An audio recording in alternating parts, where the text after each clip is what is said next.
In 2017, thousands of women were told they could get rich selling leggings from their living room. Some were making $15,000 a month. A few were making $150,000. 4 years later, the company paid nearly $5 million to settle claims it was running an illegal pyramid scheme. And the people who believed the pitch were sitting in garages full of leggings they couldn't sell, some of them $50,000 in credit card debt. Same story as our diamonds: manufactured scarcity, manufactured dreams. Except this time, the people holding the worthless inventory weren't a corporation. They were moms. Here's how it happened.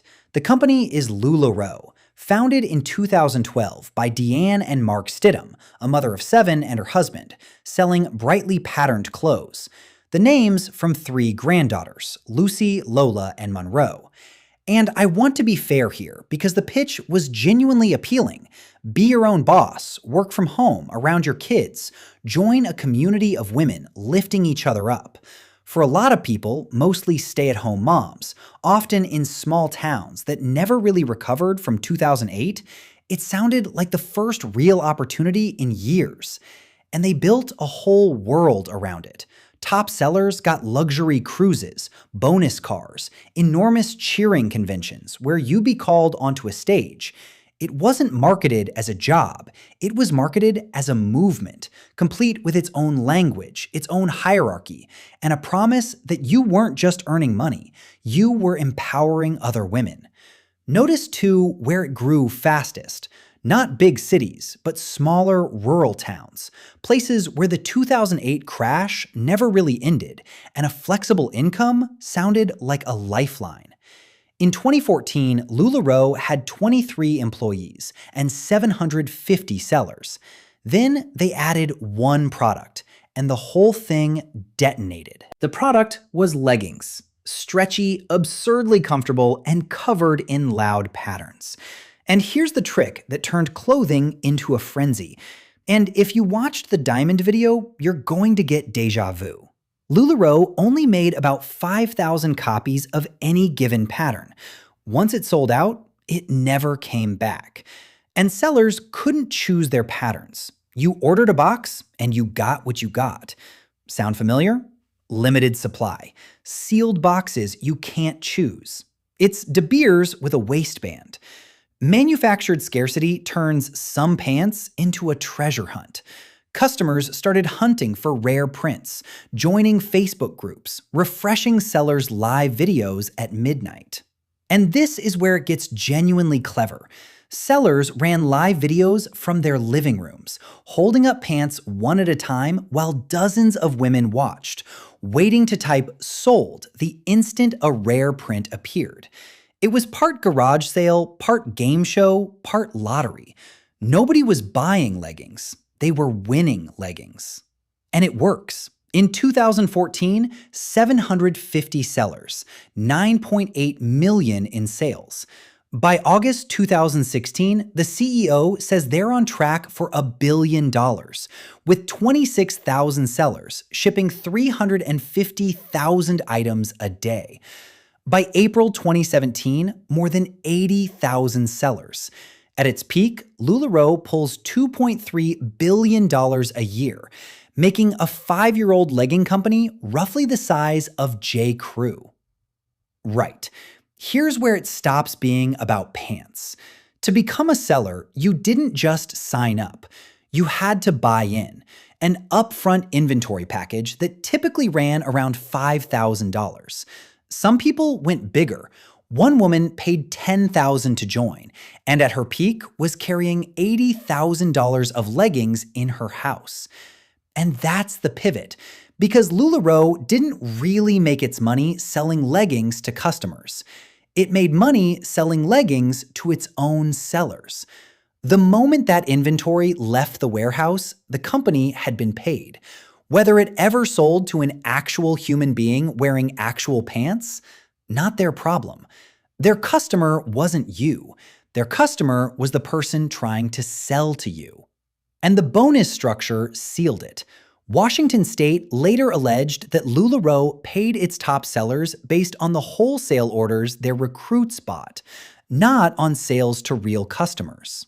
So the way to actually get rich wasn't selling leggings. It was recruiting people beneath you who bought leggings.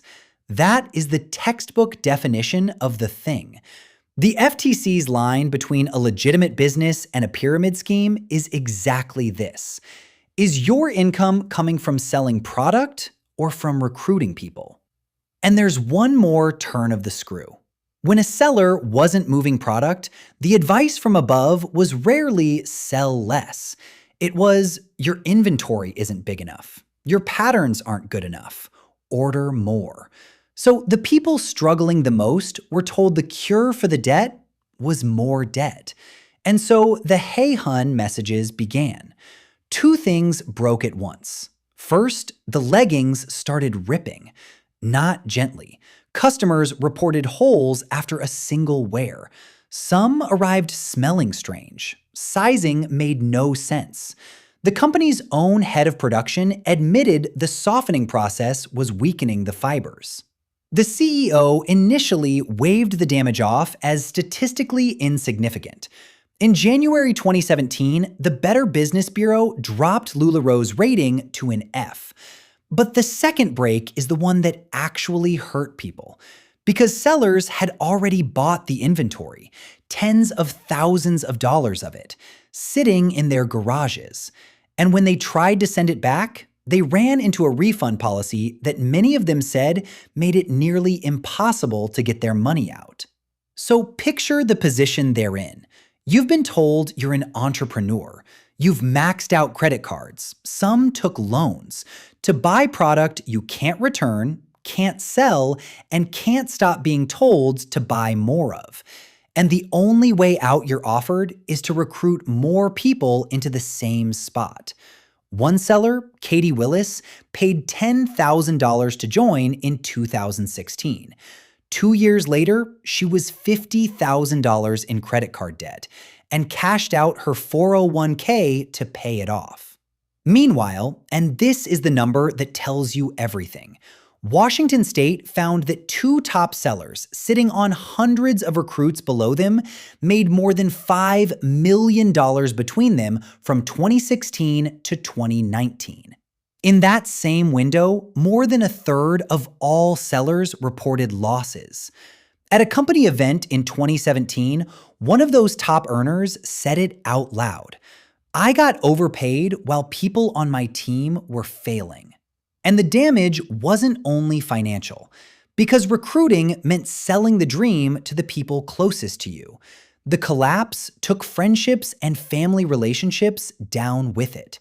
You hadn't just lost money. You'd talked your sister, your neighbor, your church friend into losing theirs too. The lawsuits came in a flood. Class actions in 2017, a supplier suing for tens of millions. And in January 2019, the Washington State Attorney General sued LuLaRoe directly for operating an illegal pyramid scheme, pointing at executives who'd claimed on calls that a huge number of people were making $15,000 to $20,000 a month, and that some were pulling $150,000. 2 weeks before trial, LuLaRoe settled for $4.75 million. They admitted no wrongdoing.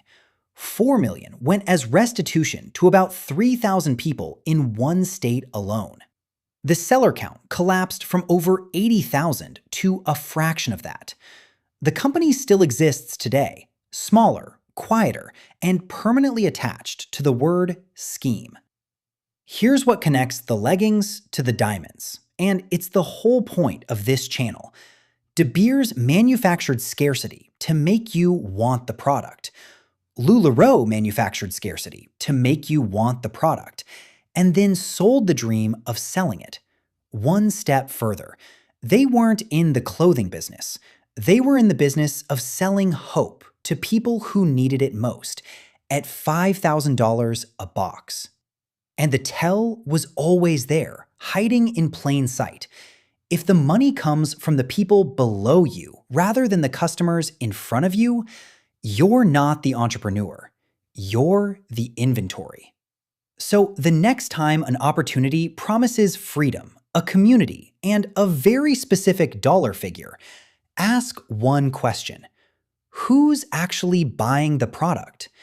If the answer is the sellers, you already know. And if the pitch arrives in your DMs starting with the word hun, maybe just leave it on red. Real question for the comments. Have you ever gotten the "Hey hun" message? What was the pitch? And did you almost say yes? Subscribe. I'll see you in the next video.